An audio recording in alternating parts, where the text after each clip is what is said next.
Everyone, welcome to my channel. तो आज हम बनाएंगे अंडा झींगा करी। ये एक अलग और यूनिक तरह की रेसिपी है। मैंने इधर झींगे को भिगा दी हूँ आधे घंटे के लिए। इधर मैंने 2 मीडियम साइज के कांदे ले लिए हैं। इसे काट के इसमें डालना है और इसे पीसना है। इसे स्मूथ पेस्ट नहीं बनाना है, एकदम बारीक नहीं पीसना है। और इधर मैंने मसाले ले लिए हैं, धनिया ले लिए, हरी मिर्ची ले लिए हैं और अदरक को थोड़ा 2 टुकड़ा ले लिया है, लहसुन ले लिया है। इस सबको पीसना है। टमाटर को नहीं पीसना है, इसे कट करके रखना है।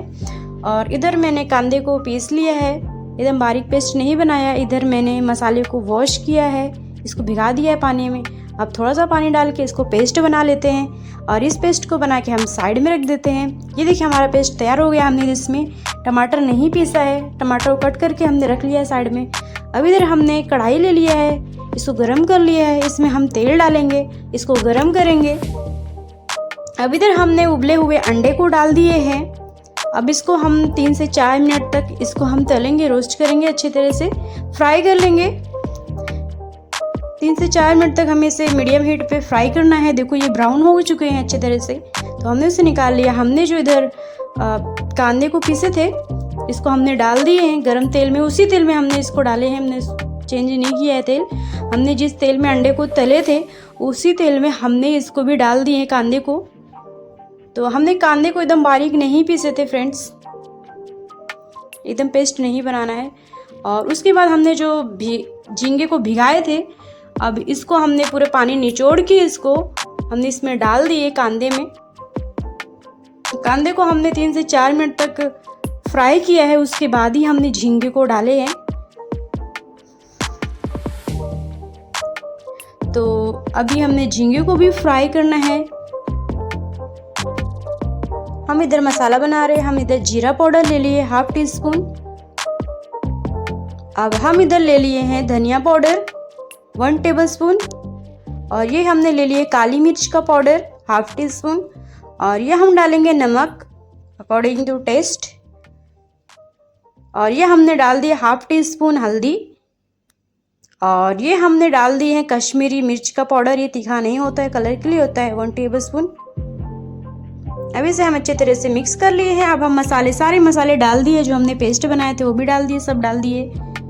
अब इधर हमने इसे कुक करना है, 5 मिनट तक इसे पकाना है मीडियम हीट पे। इसे बंद कवर करके इसको रख देना है। इसे हर 2-2 मिनट पे चलाते रहना है, जलना नहीं चाहिए मसाला। तो हम इसको कवर कर दिए हैं, फिर हम 5 मिनट तक इसे मीडियम हीट पे पका चुके हैं।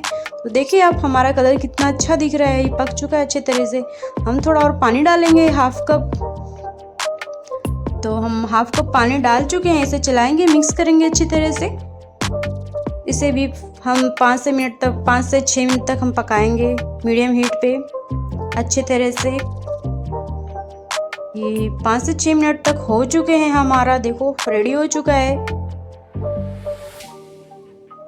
तो कलर कितना बेहतरीन आया है। हमारा ऑयल भी सेपरेट हो चुका है, आप देख रहे हैं, पक चुका है अच्छे तरह से। ये देखें। अभी वापस हमें 5 मिनट तक और पकाना है, क्योंकि मसाले में थोड़ा स्मेल आ रही थी। तो अब तो ये फाइनली हो चुका है। अब हम इसमें डालेंगे फ्राइड एग। तो हमने जो तल के रखे थे अंडे, कट करके रख दिए थे उसको, तो हम इसमें डाल दिए हैं। इसे ज़्यादा टाइम तक अब नहीं पकाना। अब ये रेडी हो चुका है, बस 2 मिनट के लिए पका देना है। अब ये इसमें हम करेंगे कसूरी मेथी को रोस्ट। तो हमने तवे को गरम कर लिया है, अब उसमें हम रोस्ट कर चुके हैं। तो अब हम जो रोस्ट किए थे कसूरी मेथी, उसका पाउडर बना चुके हैं। अब इसमें रोस्ट किए हुए इसमें डाल देते हैं। तो ये हो गई हमारी रेसिपी रेडी। देखिए फ्रेंड्स कितना अच्छा दिख रहा है, कितना प्यारा कलर दिख रहा है, कितनी बेहतरीन ये रेसिपी रेडी हो गई है। तो आप भी इंजॉय करें। मिलते हैं नेक्स्ट वीडियो में। आज के लिए इतना ही था।